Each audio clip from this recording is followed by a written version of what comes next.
Hello class, this is Mr. Hart.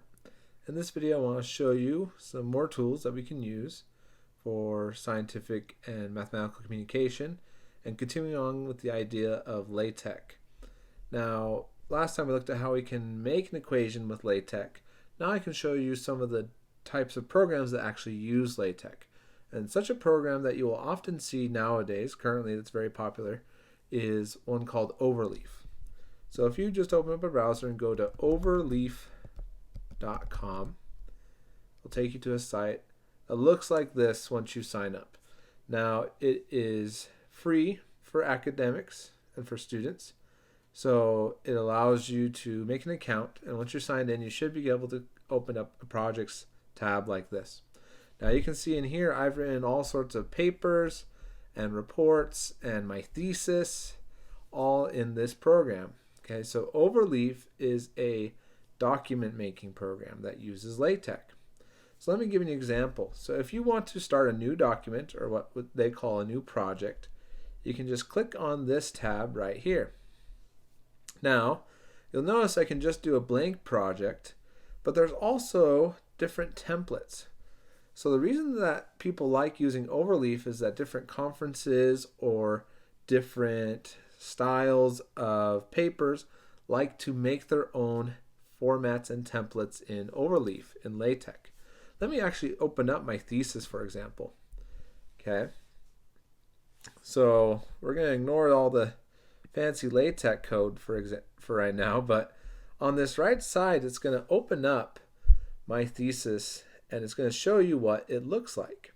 Alright, so I'll pull it up, and what it shows right here is it has my thesis title, light field style transfer. It has my name, different things and specific things it wants on there, my professors, etc., copyright information, all that. My abstracts right here, and it has specific formatting that it likes to follow, a table of contents, okay, a list of figures. But here's the cool thing. All this stuff I didn't have to put in. You have a LaTeX template that has specific spots that it wants specific things.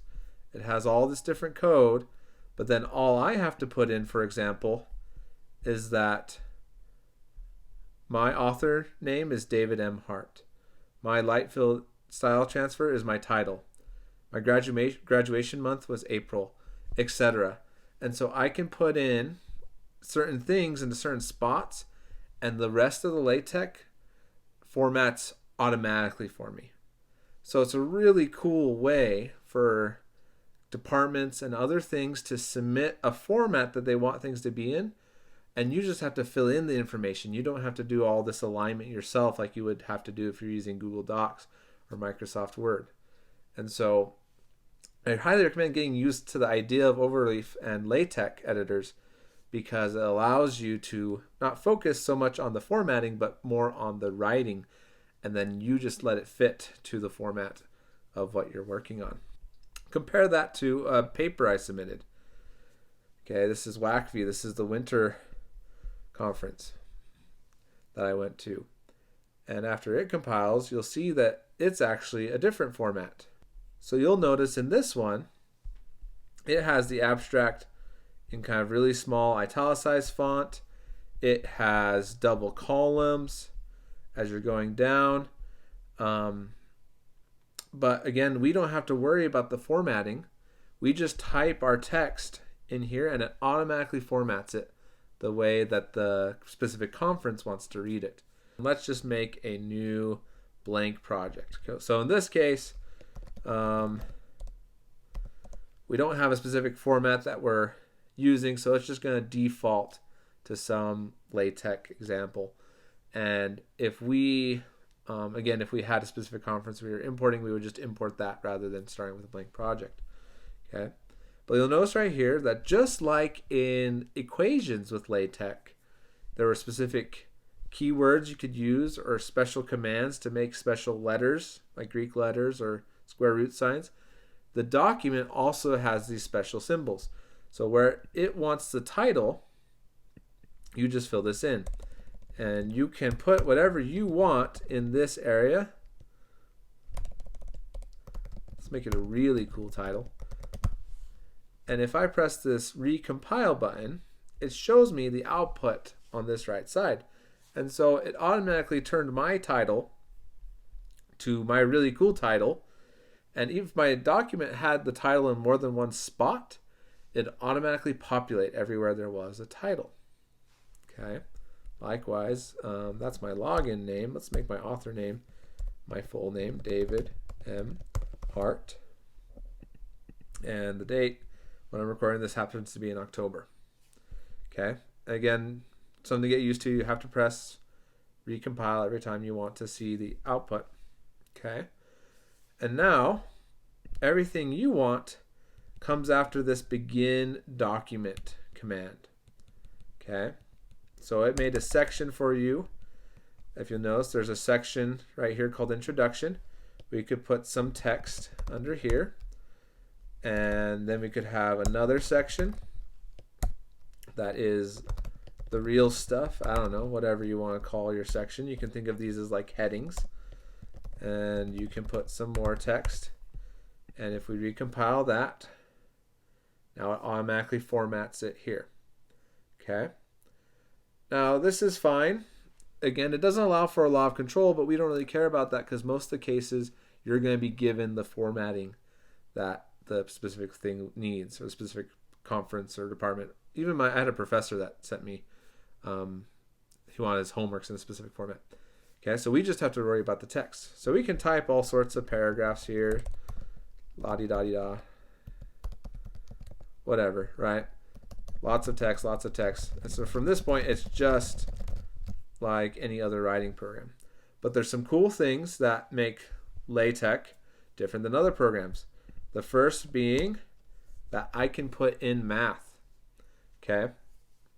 So if I want to say the Pythagorean theorem states that if I want to add some math equations, then I use $2 signs. That represents big math equation, basically.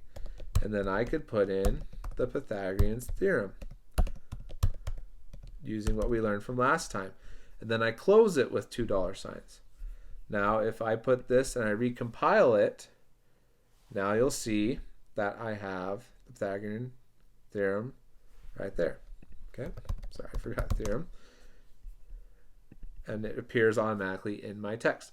So you can imagine if I'm going to be describing all sorts of math equations in my paper, it's really nice to have this built into LaTeX so that I can automatically just copy and paste my math equations and they'll appear in the new document.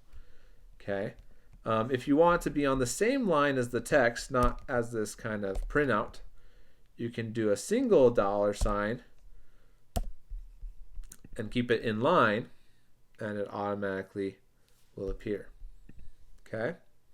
So I'm going to get rid of all this garbage text so it's easier to see. And so now I can have math equations in line with the rest of my text. Okay? That's really cool. Another cool thing you can do is if you use a package, okay, called graphics, so use package graphics X at the end, then you can import images. Okay, so let me just show you an example of how you do that. You would just upload a new image. I'm just going to find one randomly. So I have this random image right here. I'm just going to open that up. Okay, so now I have this lighthouse image that I want to put in my paper. I don't know why I'd want to put a lighthouse, but whatever, right? So what you can do is you can say \begin, and then you can say figure. Okay, so \begin figure automatically generates all this code for you, which is nice for a figure. So if I just type the name of the figure, lighthouse.jpg right here, and then recompile, it will find the lighthouse image. Okay, it happens to be big enough in this format that I went onto this page, and now we have a lighthouse. Okay, Notice though that the caption just says caption, so we would want to probably change this to like a lighthouse. Okay. Anyway, so there you go. So now there's a figure. And then the last thing I want to show you is the coolest part about LaTeX and where the power really lies compared to something like Microsoft Word. So we can do all this sorts of things, but you could argue that we could have done this in Word anyways. But if we make what's called a label, okay, a label for this figure, let's call it Fig Lighthouse. Then what happens is if we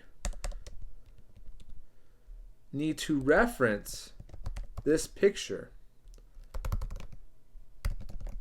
in our text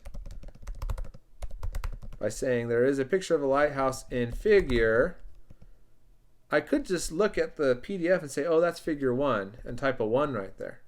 But the problem is if I put this into a new format or a new document, that might change what number or figure it is. And the figure might move. I might add more figures. And what if I need to add a figure at the beginning of a 100-page paper or a 50-page thesis like I just wrote that has 37 figures in it, and suddenly I need to add a 38th figure? Do you want to go back through all of your text and rewrite all the names of all the numbers of all the figures in your text? It sounds like a big pain, right? But you don't have to. Because what you do is instead of putting the actual number, you put the reference. You put /reference to figure lighthouse like this. This is the label for this figure. And if I reference the figure, then it automatically knows that this is figure number 1. And so even if this figure changes, let's just add a blank figure, for example. Now we have some broken figure, and now this has become figure 2. But automatically, this renumbered to become figure 2. Notice I didn't have to change anything in my code. It automatically updated the numbers because I referenced it as a label, not as the number itself. Okay, so think about that power. You could have numbers on equations, on images, on tables, on references. If you're going to be referencing other papers and suddenly you need to reference a new paper, do you want to go back and change all the numbers you cited? You don't want to do that. So the beauty of LaTeX is that you can reference items, and as you add more information, it automatically updates for you. And that's what I want you to understand. You can include displayed math, you can include automatic referencing, and you don't have to worry about format because it's built into the structures that people give you in the format that they want it. Okay? So hopefully that made sense. Hopefully you can see kind of the beauty and power of LaTeX. Go ahead and do the assignment. Let me know if you have any questions, and thank you for watching.